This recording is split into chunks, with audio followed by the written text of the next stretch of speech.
प्रिय बच्चों, ईश्वर की 10 आज्ञाओं द्वारा हमें यह समझाया जाता है कि हमें पाप व पाप करने के अवसरों से दूर रहना चाहिए। रविवारीय मिस्सा पूजा में भी हमें यह बताया जाता है कि हम अपने दैनिक जीवन में किस प्रकार पाप करते हैं और इन्हीं पापों के द्वारा हम परमेश्वर के प्रेम से वंचित हो जाते हैं।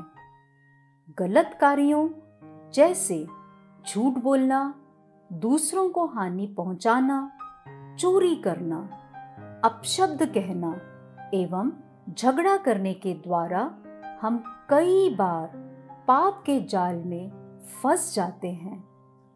बच्चों, पाप करके हम किसको दुख पहुंचाते हैं?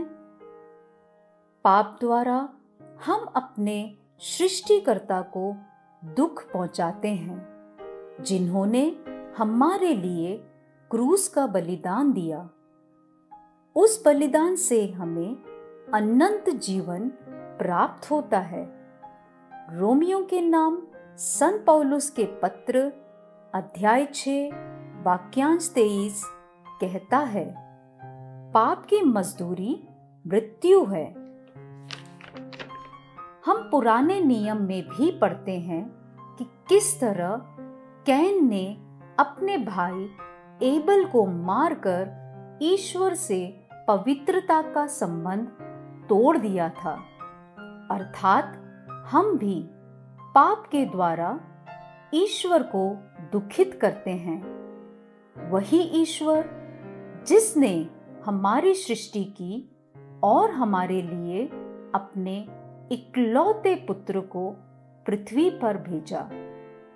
यूहन्ना रचित सुसमाचार अध्याय 3 वाक्यांश 16 कहता है, परमेश्वर ने हमसे इतना प्रेम किया कि उसने अपने इकलौते पुत्र को दे दिया, जिससे जो कोई उसमें विश्वास करे वह नष्ट ना हो बल्कि अनंत जीवन प्राप्त करें। बच्चों, यदि पाप द्वारा हम ईश्वर से अलग हो जाते हैं तो प्रभु यीशु मसीह के बलिदान से ईश्वर से पुनः संबंध स्थापित कर सकते हैं। अतः हमें प्रार्थना द्वारा अपने पापों की क्षमा याचना करनी चाहिए और पाप के अवसरों से दूर रहना चाहिए। पृथ्वी में रहते समय जिस प्रकार यीशु एक पवित्रता का जीवन जिए, हमें भी ऐसा जीवन जीने के लिए ईश्वर से प्रार्थना द्वारा मांगना है। इस प्रकार हम ईश्वर के प्रेम में बने रहेंगे। धन्यवाद।